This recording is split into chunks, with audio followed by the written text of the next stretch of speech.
My fellow Arizonans, we gather today under a cloud of deception. The sudden death of our fellow Arizonan, or Israeli, whatever he was, Charlie Kirk, has been presented to you as a tragedy, as a misfortune, as a random stroke of fate.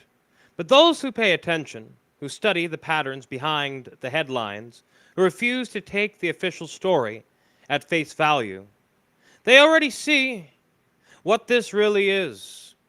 It was no accident, no coincidence.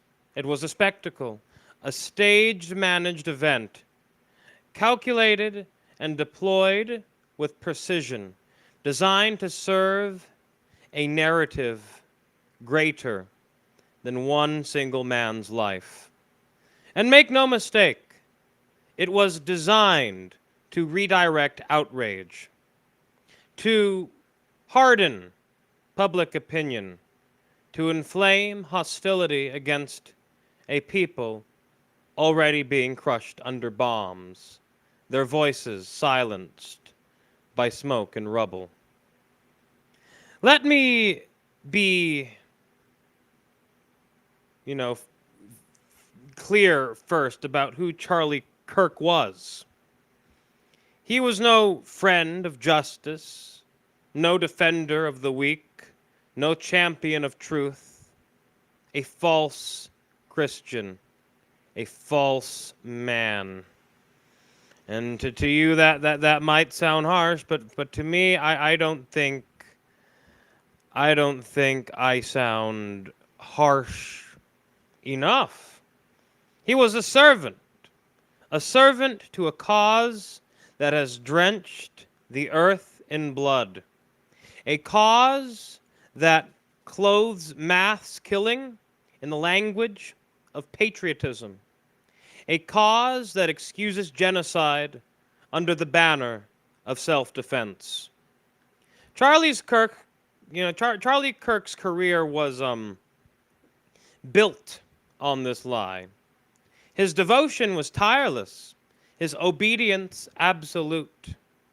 He repeated their script without hesitation, turning his platform into an echo chamber for the most part for policies that left children dead, families shattered, entire cities erased. Let us notice something important. Loyalty did not save him. His devotion was not rewarded.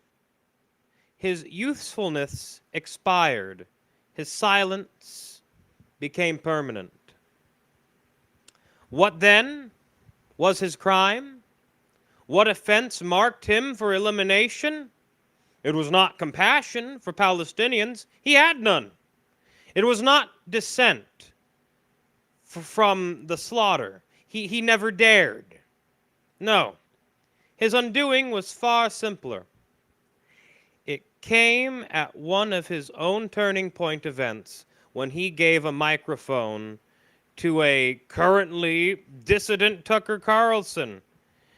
And in that moment, Carlson let a forbidden word slip into the open air. Epstein. That single name was a thread, a shadow tugged at the edge of the curtain. And in that slip, the machine saw danger, because behind that name lies a network too vast, too powerful, too compromising to be allowed daylight. Charlie Kirk's sin was not that he opposed the system, but that he failed to protect it. He failed to prevent exposure. That was enough. And so that sealed his fate. His end was not martyrdom. It was not heroism. It was sacrifice, blood sacrifice, cold and calculated. His body now becomes a symbol. His death, a script. A death not for truth, but for propaganda. While Gaza burned, his image was paraded to stoke more rage, more blind loyalty, more hatred of those suffering the most. At least that's what is being intended. At the moment, that's what they want us to believe. This is the great cruelty. His humanity meant nothing to the machine he served. He was not grieved. He was used. And once his usefulness was extracted, he was discarded, consumed by the very cult that had promised him relevance. So, I will not stand here and wrap his memory in false dignity. In a just world, Charlie Kirk would have faced trial for his role in cheerleading atrocity, for every broadcast where he dismissed slaughter as necessary, for every rally where he urged on the destruction of another people's homeland, for every moment he chose power over truth. Death did not absolve him. It merely shielded him from accountability. His silence now may protect him from judgment in this world, but not in the court of history, and not in the eyes of those whose lives were extinguished under policies he cheered. But here's the lesson we must take.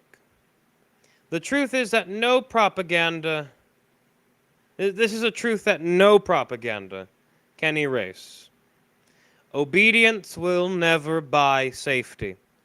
No amount of loyalty to that machine will secure protection. No amount of repetition of their slogans, no amount of servitude to their interests will keep you safe.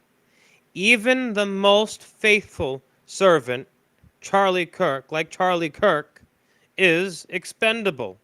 Charlie Kirk's life proves it. Charlie Kirk's death proves it. He was consumed by the very cult he served. Do not think this is new. History is littered with such sacrifices. Consider the empires of the past who raised up mouthpieces to justify conquest. When their words no longer served the empire, they were cast aside, forgotten, or worse, silenced.